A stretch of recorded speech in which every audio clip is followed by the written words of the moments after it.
Hey YouTube, I'm Dan, and The Last of Us show on HBO came out last night, and it definitely looked like the game.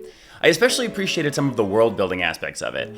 But then the guard scene happened. If you don't want to be spoiled for the show or the game, stop watching. The best part of The Last of Us, well, one of the best parts, is the ruthlessness of the world. Joel has to make one horrifying split-second decision after another that I wouldn't wish on my worst enemy. And this ruthlessness carries over to Ellie, who learns it from Joel, and the whole second game is built off of this. This world makes people into hardened killers who do what they have to do to survive, which makes the budding relationship between Ellie and Joel that much more impactful, because it's the only crack in Joel's hardened shell. The Last of Us the game has some of the best characterizations and relationships I've ever seen in a game, and if they don't get those right on the show, it's doomed. It's doomed. And I wasn't 100% sure about it until this scene, when Joel gets stopped by a guard as they're trying to escape the city. As you can see here, they're sneaking around and crap, it's a guard! And his pants are down, so Joel quickly pulls out his gun and shoots the guard through the eyes as Ellie looks on in horror. Oh.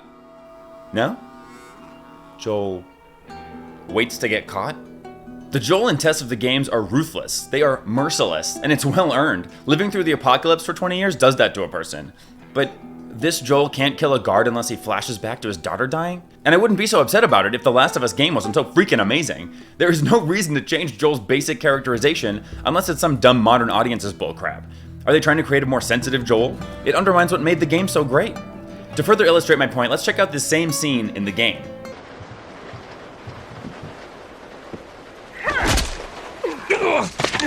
Don't do anything stupid. Move. The differences are huge. The guards surprise them and knock them out. Joel and Tess have no chance to kill the guards first. If they had the chance, they would have taken it. It takes Ellie's surprise attack to give Joel and Tess the chance to kill them as fast as possible, which they do. This scene was a great opportunity to show how ruthless Joel is, that he'll do anything to survive and to protect his friends. Show how hardened he's gotten in these 20 years that he doesn't think twice about taking human life even if he knows the guy. But instead, he's passive. Hey, don't move! And waits to see if the guard will choose to kill them. No! It's just so basic. The whole climax of the game is based on a horrifying decision Joel has to make, and he makes it. I remember playing, I walked around that surgery table forever because I didn't want to do it, but they made me do it, and I felt awful about it. Maybe this was just a little blip. Or they movie-fied it, trying to give Joel an arc. Maybe he'll be more ruthless in the coming episodes. But his arc in the game isn't that he becomes ruthless. His arc is that he is ruthless, but Ellie taps into his father figure protector side, so much so that he treats her like his own daughter and protects her as such. The cracks in his merciless shell is what makes it so impactful, and the fact that he'll do anything to protect her. But if they're making Joel into a guy who has to have daughter flashbacks to save his own life and the life of his friends, I have very little hope.